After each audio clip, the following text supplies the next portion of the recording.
The Raven.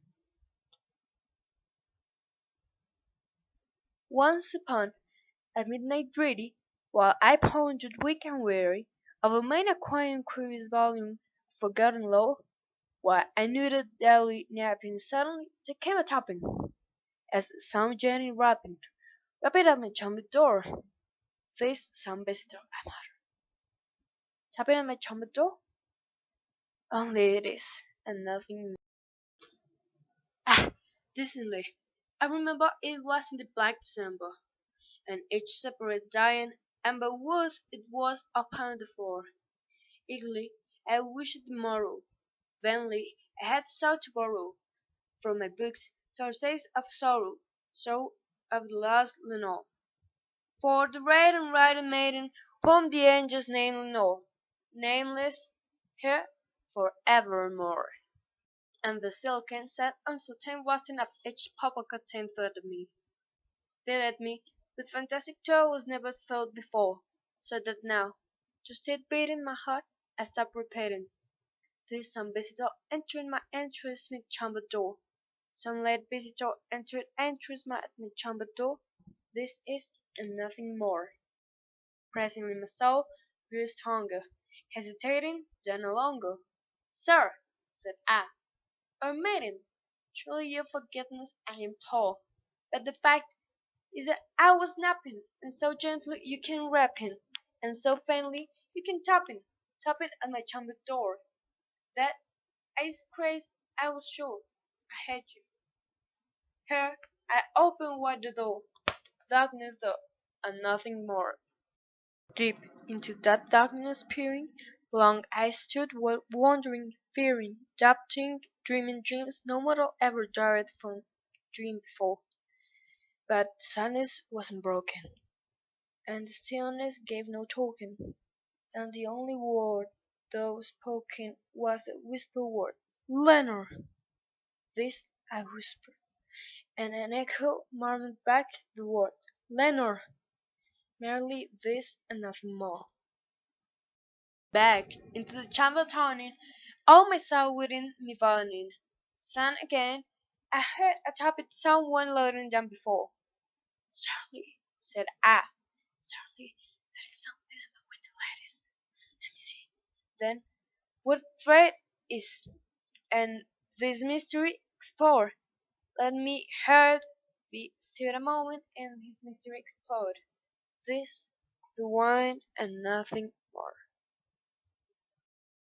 Open here, I found the shutter, when, with a many flit and flutter, in there stepped a stately raven of saintly days of yore.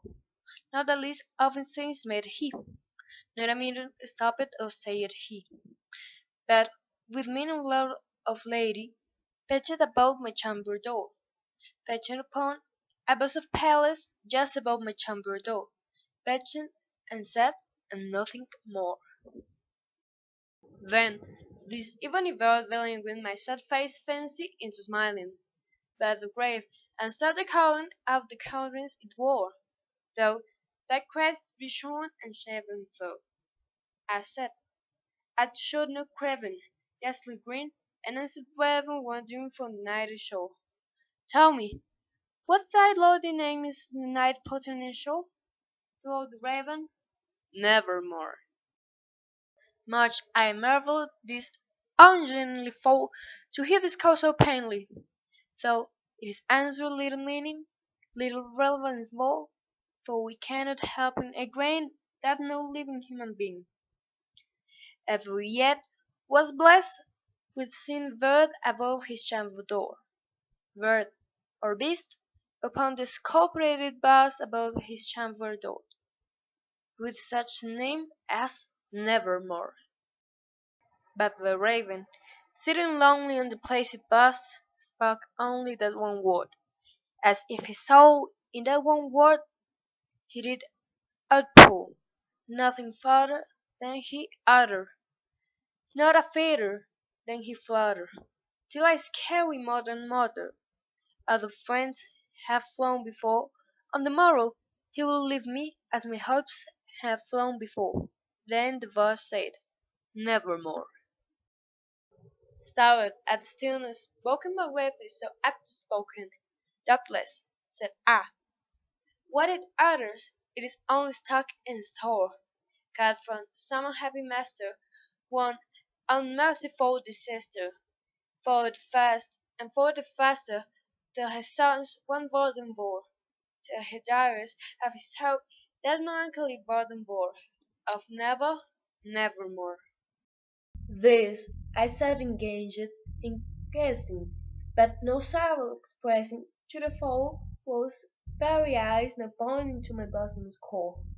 This, and more I said in diving, with my head and its reclined over the cushion's velvet lining that the lamplight gloated o'er, but was velvet violet lining with the lamplight gloating o'er. She shall press nevermore.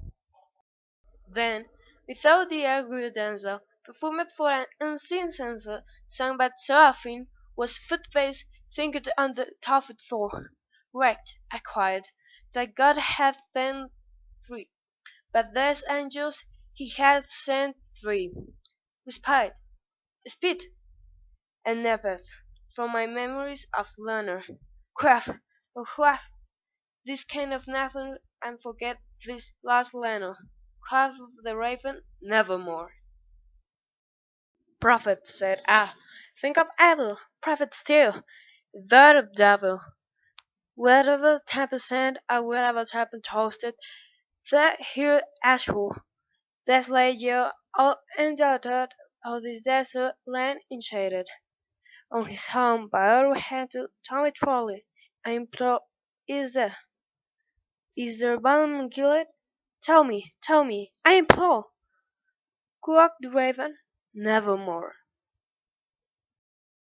"Prophet," said I, "think of evil, prophet still, if bird or devil, by that heaven that bends above us, by that God we both adore, tell his soul with sorrow laden, if within the distant Eden it shall clasp a sainted maiden whom the angels living know, clasps a rare and radiant maiden whom the angels name Lord." Quoth of the raven, "Nevermore." With that word I was seen in parting, bird or friend.